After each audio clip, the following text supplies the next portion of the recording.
Hey guys, welcome to another episode of Zach's Credit Card Guide. We've got a couple cool stories to talk about this week, so let's go ahead and get into it. First story this week is the 5% categories for quarter 3 have finally been announced, so we're going to run through them real quick. So first, for the Chase Freedom, you get Amazon and Whole Foods.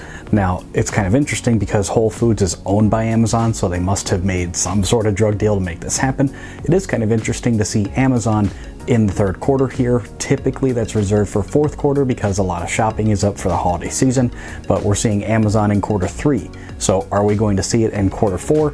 I would think not, because typically they try to change them, so I doubt we'd see Amazon for half a year, but it is pretty interesting to see it now, and I think it's pretty obvious why, because a lot of people are still at home and we're trying to limit trips to the shops and everything, so a lot of people are probably spending more money on Amazon right now, so it is good to see it right now when a lot of us might be using it, although it would have been nice to still see in the holiday season, but either way, Amazon, Whole Foods, those are your categories for the Chase Freedom. For the Discover It, you're getting PayPal and restaurants. So restaurants is kind of interesting because they've only just started to open up in some parts of the country. Again, states are doing everything a little bit differently. So restaurants is a little bit interesting to see right now, but you can still order takeaway in a lot of cases too, which is probably still safer anyway. So that one could be interesting, but you're also getting PayPal as well. So again, kind of shopping focused, but a little bit more niche. Not all websites use PayPal. I guess if you're like on eBay a lot, stuff like that, you know, some websites will let you check out with PayPal. So if you go and put your Discover It into your PayPal account and then check out through PayPal when you can, you'll be getting the extra bonus on that card. And as a quick reminder, remember on your Discover cards, you get double cash back for your first year. That's kind of what they do instead of sign-up bonuses.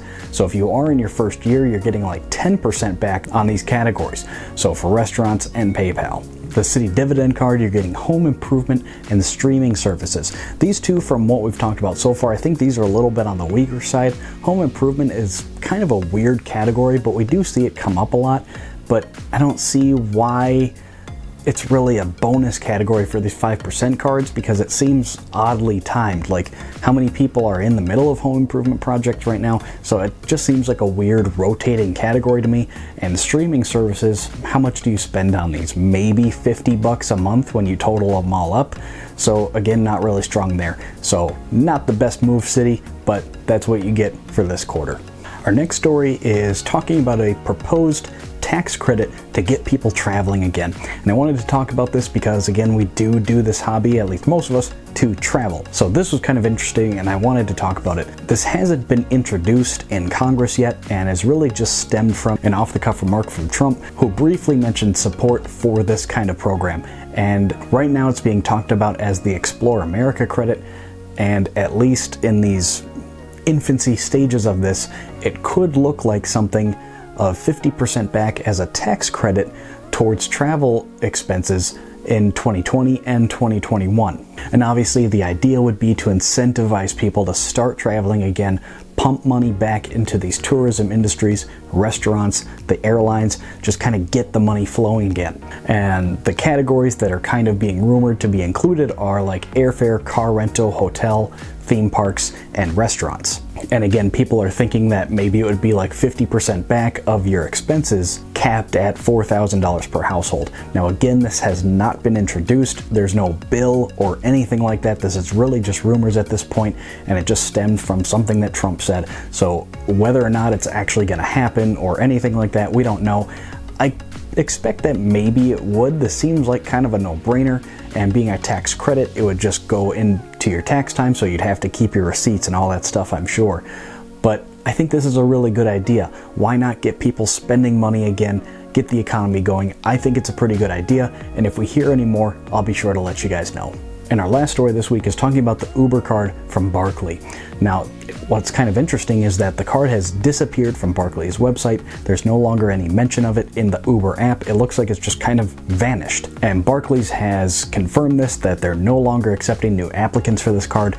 They won't confirm it's temporary or permanent, we don't know yet, but this is kind of in line with what some banks have been doing recently, trying to mitigate their risk due to the whole pandemic situation. So we don't know if it's going to come back or not. And after the revamps late last year, it gets 5% on Uber related purchases and then 3% on some travel categories like restaurants, bars, hotels, and airfare, stuff like that. And it just gets you Uber cash so that you can use it towards Uber. So the card really only makes sense if you use Uber like a lot, because the opportunity cost of using some other card that gets you like points like Chase or Amex or something, you're getting strictly Uber cash. So I don't know about you, but that's not really valuable to me, especially right now because not a lot of us are traveling. So maybe you live in a city where you don't have a car, like you just Uber everywhere anyway, so maybe it's relevant for you, but I think a lot of us, this card doesn't make any sense to use. And sure, even on like Uber purchases, you're getting 5% back, but again, one, it's Uber cash, so but then two, if you use something like, say, the Chase Sapphire Reserve, you're going to get 3 times points, so 3 is less than 5, but the UR points you can value at least 1.5 cents each, and depending how you use them, maybe up to 2 cents each, turning that 3% into potentially like 6% back, and it's actual points that you can use for something besides Uber. So I don't really know who would use this card anyway, but if you were interested in it, it looks like it's gone for now. We don't know if it's coming back. Personally, I don't expect it to. It just doesn't really seem like a good card anyway. But if we do hear anything about it coming back, I will be sure to let you guys know. So those are our 3 stories for this week, guys.